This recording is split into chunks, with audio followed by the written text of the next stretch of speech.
салом занҳо ва хоҳарони азиз, умедворам ки ҳамаи шумо хуб ҳастед, тансиҳат ҳастед.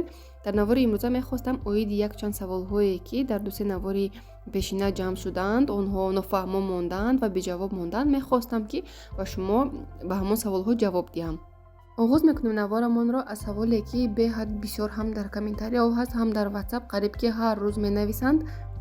рости гап чунин саволро дида бисёр вақт бисёртар зиқ мешавам, барои оне ки то чӣ қадар занҳои мо худашонро гунаҳгор мекунанд дар ҳамин ҳолатҳо, фикр мекунанд ки ҳамаи айб дар онҳо аст ва кӯшиш мекунанд ки чӣ гуна табобате ҳаст кунанду соҳиби писар шаванд. Савол чунин аст: чӣ кор кардан дар кор ки маҳз писар таваллуд шавад? Духтар не, фарзанд не, маҳз писар таваллуд шавад ва оё дар вақти овулясия ҳамхоба шудан ин мешавад ки писар таваллуд шавад? ҷавоб чунин аст: не, намешавад, барое ки таваллуд шудани писар, духтар, умуман фарзанд аз худованд вобаста аст. Агар шумо хоҳед ки аз нигоҳи тиб ин набинед ки духтар ё писар таваллуд шуданд, ин аз зан ягон хел алоқамандӣ надорад.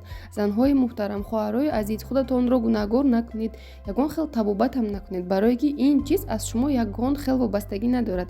ҳамон гени даркорие ки маҳз аз духтар аст ё аз писар, танҳо дар организми мард вуҷуд дорад. ҳаволи дигар ин оиди ҷуфастон аст ва нофаҳмиҳо оиди ҷуфастон хеле зиёд ҳастанд.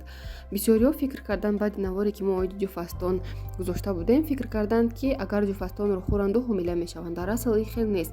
Дар навор мо нақс ва мондагӣ ҳастем. Агар шахсе ки норасоигии прогестерон дорад, масалан дар организмаш прогестерон кам бошад, танҳо дар ҳамон ҳолат ҷуфастон тавсия дода мешавад.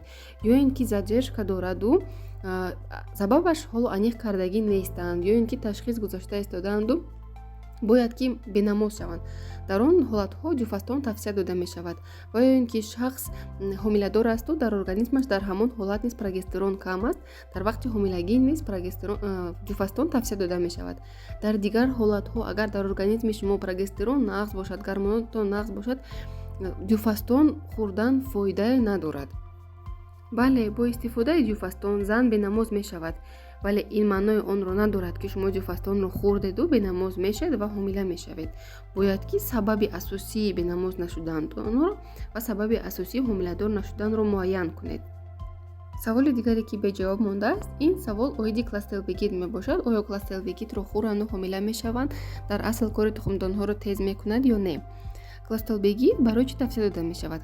мо навор ҳаст, дар навор нақс ва мондагӣ ҳаст ки кластрелбегид дар кадом ҳолатҳо тавсия дода мешавад. мақсади асосии кластрелбегид ин стимулятсияи тухмдонҳо, яъне тез ҳаракат кардан ё тез кор кардани тухмдонҳо, ҳамон фолликулае ки аст ҳамонро калон кардан. аз рӯи комментариҳо маълум гашт ки бисёриҳо 3-4 моҳ подряд кластрелбегид мехӯранд. барои чӣ ин тавр кардан мумкин нест?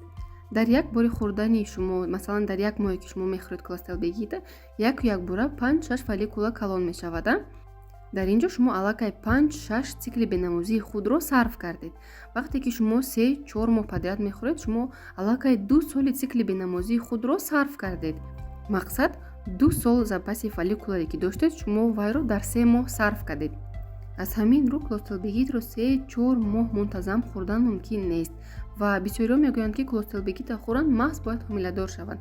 агар шумо ба ғайр аз тухмдонҳоятон ягон проблемаи дигар дошта бошед, масалан гормонҳои мардонагитон баланд бошад, ё ин ки дар бачадонатон ягон омоси дигар бошад, шумо агар 1 сол кластрелбегид хӯред, проблемаи асосиро ҳал накунед, мақсад гормонҳои мардонаи худро паст накунед, ё ин ки бачадони худро табобат накунед, ҳомиладорӣ ба амал намеояд.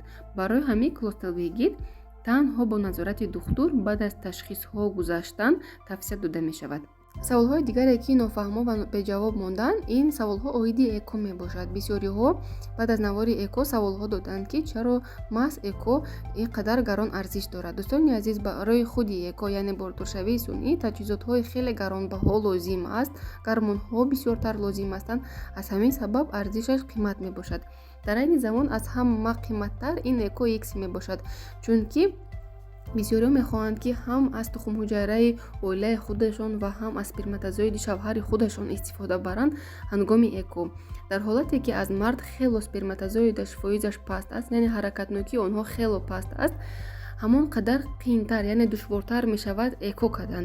аз ҳамин сабаб эко икси маҳз бо тухмҳуҷайра ва сперматозоиди ҳамон марду зан, ҳамон як оила аст ва арзишаш аз ҳамин сабаб қиматтар мебошад, чунки душвортар аст онҳоро бордор кардан, душвортар аст онҳоро нигоҳубин кардан, гармонҳои хеле арзон ба қимат лозим аст.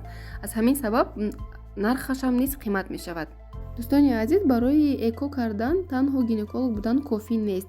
барои эко кардан бояд ки гинеколог ҷарроҳ, яъне оперирующий гинеколог, эндокринолог ва репродуктолог бошад зан, ва ҳамон гинекологҳои махсус аст ки онҳоро меомӯзонанд. алоҳида таҷрибаи онҳо дигар аст. онҳо фақат бо ҷарроҳиҳо машғул ҳастанд. ҳамон шахсон фақат эко мекунанд.